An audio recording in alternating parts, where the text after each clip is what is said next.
So for this tutorial you will need a screwdriver. It is Phillips. The camera probably won't focus onto it. Yep, Phillips. For cable management you might need a crap ton of zip ties and a few twist ties. So and also a few bags for cable screws and stuff, so you don't lose them. You can keep them in one spot. So the first thing you need to do, let's turn on the light there. The first thing you need to do to remove this side panel, by the way, it is the front of the case is the left side. You will need to undo this thumb screw located here and get it focused. Come on, focus, there we go, and there's another one there. So just get started by undoing those. Just sitting off side so you don't lose them. Turn off that light. Almost lost it, lol. Right.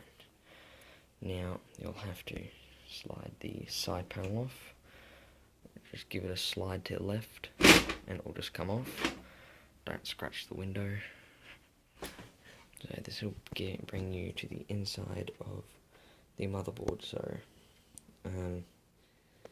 what you want to be looking for is, so I've got, here's a RAM, so you want to be looking for this, which is a PCIe times 16, which is PCI Express.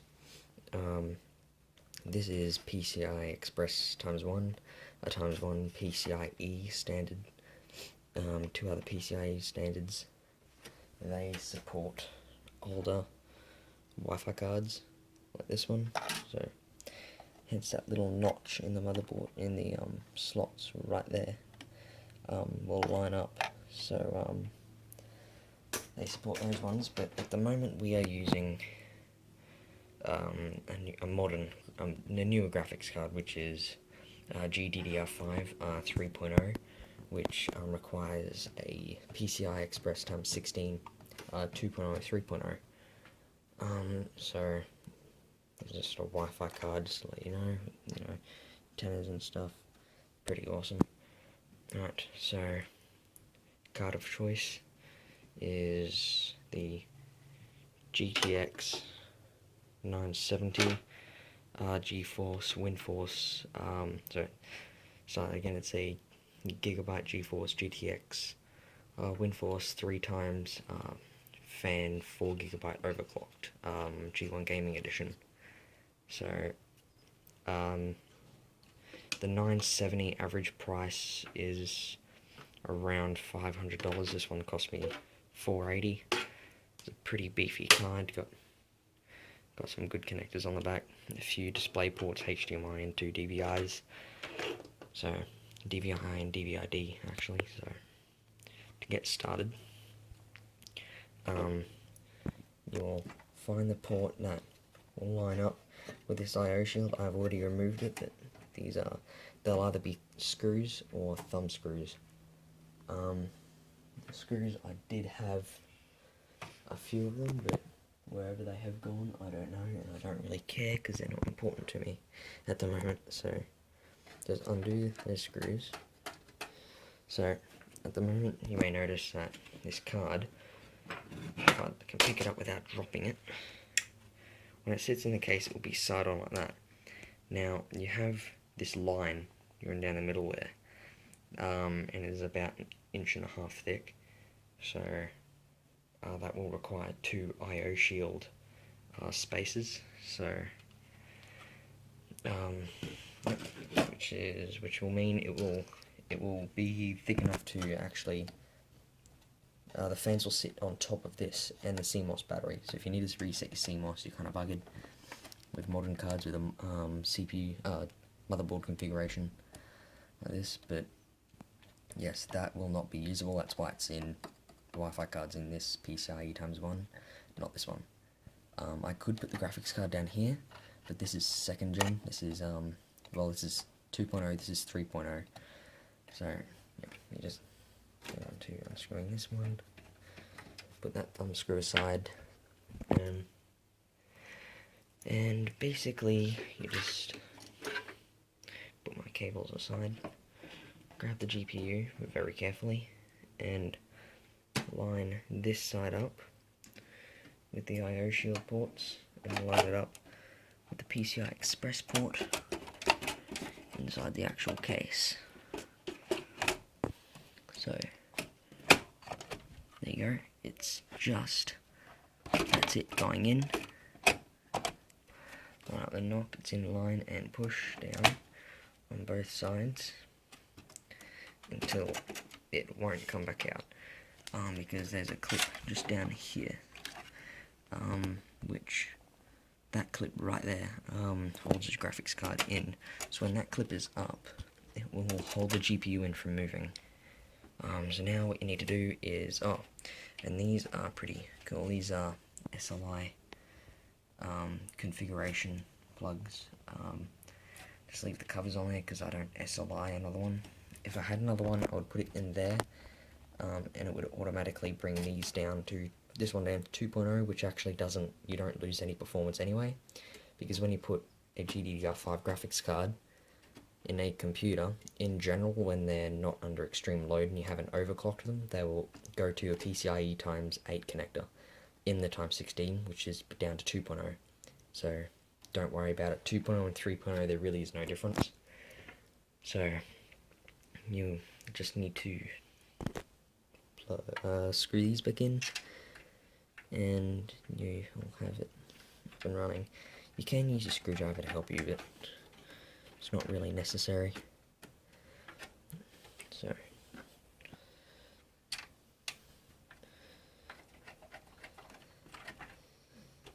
and tighten that enough. There you go.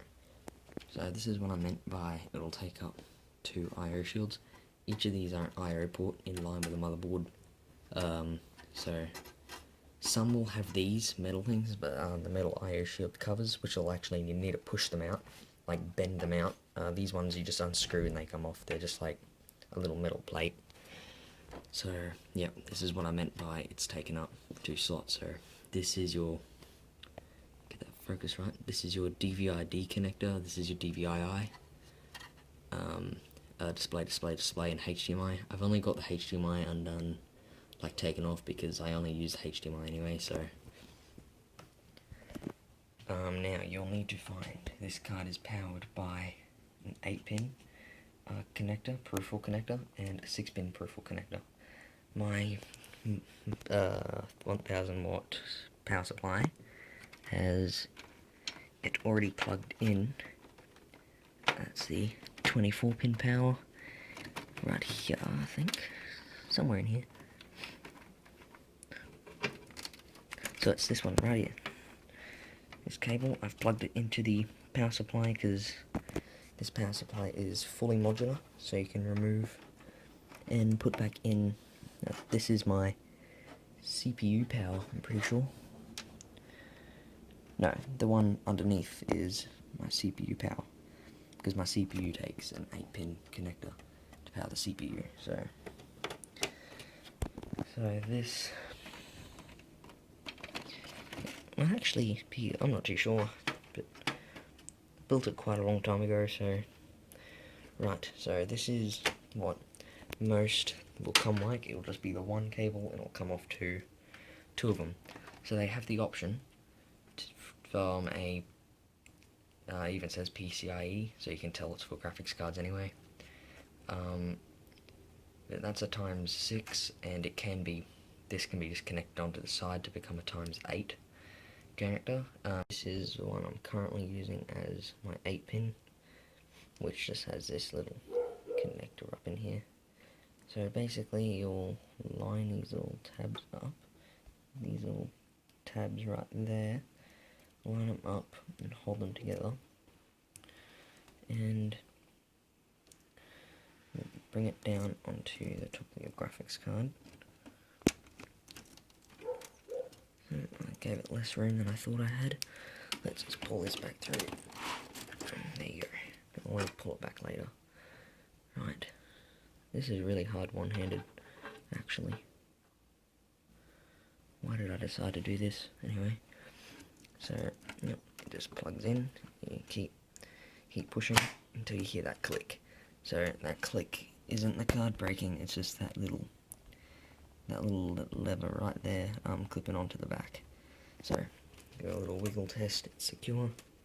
Now this one, the PCIe times 6 is kind of annoying. If you do this, I did originally think of doing this when I was building it, but it kind of looks dorky anyway, so just ended up leaving it.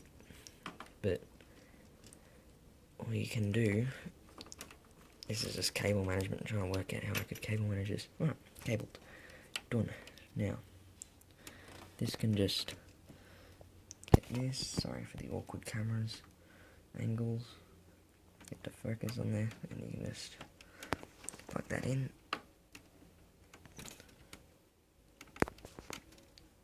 Go in, there you go.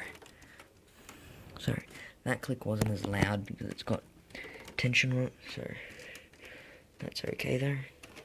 So I'm just going to pull it back through, which will also help hold the graphics card up, because when the case is to the side, the graphics card will bend from the weight of it. So it's not always a bad thing by having tension your graphics card lead, as long as it's not so much to the point where you'll actually damage your graphics card. Alright, so that's enough. Graphics card will sit upright. Cool, so you've now installed your graphics card. Love that WindForce flicker in that light there. It's great. So yeah, this average price for this card particular, the WindForce, is around 480. FYI, this is a motherboard I'm using is an MSI Z97 Gaming 3 motherboard, 3300 megahertz DDR3 RAM. So at the moment I've got 16 gigs in here. A typical laptop will have 4. So I've got 16 in here at 2400 megahertz, i5 4690K. So it's pretty cool. So now I have cable managed all of these cables at the back of the case. But yes, I do have 2 extraction fans up there, an extraction here and an intake in here and another intake in there, which is that front grille which lights up with red LEDs. So later on I will put a red LED strip down along in here, and a red LED strip underneath in here to light up the computer red as well, so you can actually see all the components. So let's get this side panel back on now that you have installed your graphics card.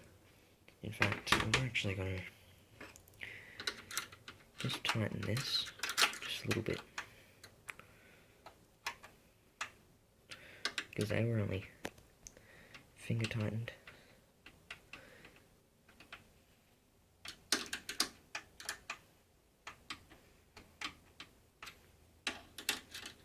And honestly, if they can go tighter, just tighten them, not like so tight to the point where you'll actually damage the card, because remember, it's a really delicate card under there, so you don't want to damage that.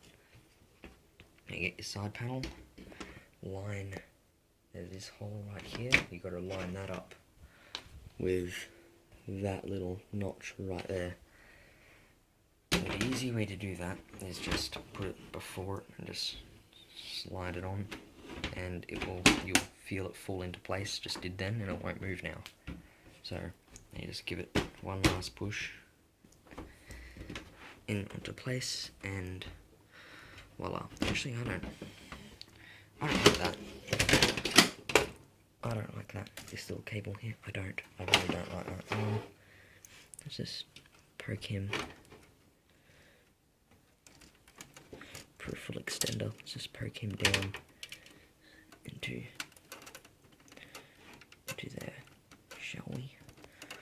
If it will, there you go. So that's all poked in now. Awesome. Try that again. There we go. So now you can get your thumb screws and just put get the right angle on this, it might help a lot. Oh, this is so difficult one-handed. Oh my god. There you go. That little hole. Some cases have this problem where they don't line up properly, like along here. So you just got to like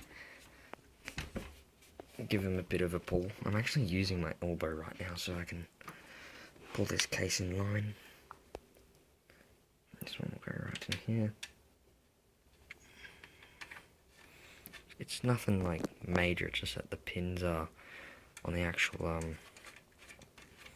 case, like side panel, aren't in line properly. It's no big deal.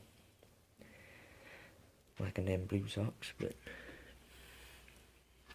I'm gonna try that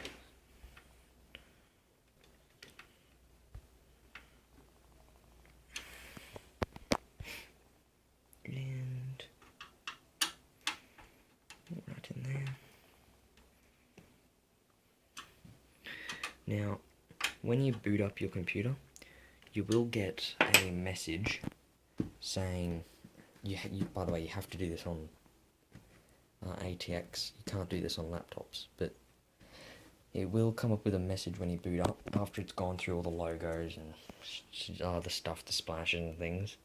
It will come up and it will say new hardware or hardware changed. Would you like to configure Windows? Press F1 to configure and press F2 to continue to just Windows. You can configure it if you want to. That's completely up to you. But really, I'll just go continue, and I just do it from like inside the computer. I just configure it from there. So you will also get this when you power it up. The graphics card will come with a disc, like driver installs and everything. I don't recommend using the disc, because like a lot of the time the disc's drivers are actually outdated. So what you would do is, this is a gigabyte card. You'd go to the gigabyte website, scroll down, all the way down to the bottom. There'll be downloads. Click downloads, click drivers, graphics card, and you can select which type of graphics card you have, and it will have the firmware updater, like programs and stuff to actually help you overclock the card and manage it and control it, and the driver to actually get the card operating properly. So that's a big must. Otherwise, the image will come up on your monitor, but it just won't generate graphics like it should. So, or it will be really slow. So, do that. Also, if you are going to use the disc, just to check what programs you have to download that are on the disc. If the disc doesn't work, don't worry, don't fret. Just click on File Explorer or Windows Explorer, which is just a little folder, like filing icon in your taskbar. Or just click your Start menu and just click Documents or whatever. Then on the left in the categories, like your quick selection, it'll come up with this PC, my PC, or computer. Underneath that, it will come up with drives attached to it, like your hard drives that are attached via USB, or like USB sticks and stuff. So if the disk is in the optical drive, it'll come up with a disk. If the disk doesn't run, don't worry, just right click it, click properties, then go to, just look through the tabs at the top of the properties, click compatibility, set it to run either with your operating system, if you're running Windows 7, select it to Windows 7. If you're running 8 or 8.1, select it to 8 or 8.1, XP, 98, 95, Vista, so on and so on, to what program, like operating system you're running on. However, with Windows 10, you just untick that box. There'll be a box above it. Just untick it so it doesn't run with any of those programs in compatibility mode. Scroll down and click the box Run as Administrator. Click OK. Then you'd right click the drive, and then you'd go in, manage files, like see what files and stuff are in it, and then click Setup or Disk Run or something. It'll be a .exe application. Run it and it will come up with yes or no for letting it pass through your admin, or it will come up for a password. Put in your login password or your administrative password, click yes, and stuff, whatever comes up. Just go with the flow and it will start running, and you'll be able to select what drivers you need to download and everything. The firmware updater should come through. First thing I would do is update the firmware updater. The firmware updaters will always have an update if you use the disk. So do that, update the firmware, then update the drivers through the firmware. So, yep, thank you for watching, and I'll just go edit this video now. Subscribe if you want to subscribe, like if you liked it, and if you disliked it, well, you know where that button is, so go right ahead. So yes, thanks.